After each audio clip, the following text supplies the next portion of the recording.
Daniel Barker. So, Daniel, we will kick off with the Daily Mail in this section. This sounds exactly like the sort of helpful intervention that the people of Britain voted so enthusiastically for in 2016.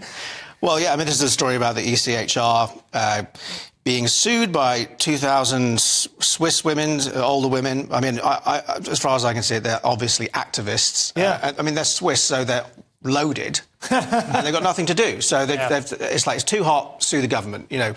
I mean, I would love to sue our government to make it hotter, quite frankly, but we can't do that.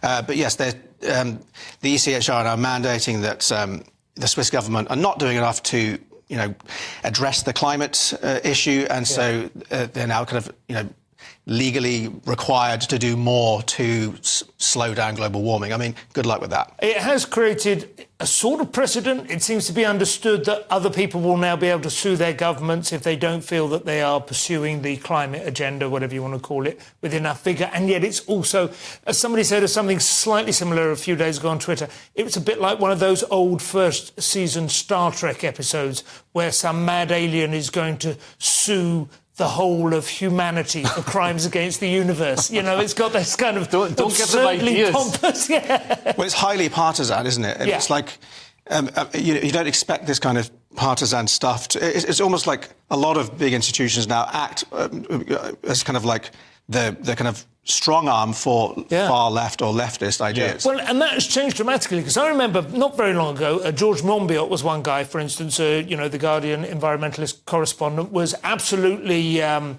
catastrophizing about some new worldwide legislation that was going to come in that was going to enable corporations to sue the EU if they tried to impose legislation that was against those corporations'.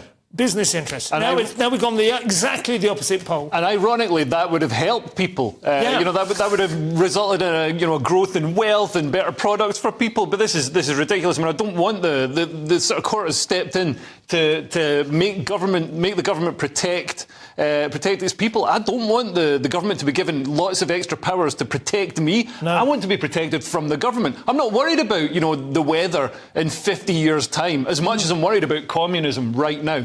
Absolutely right.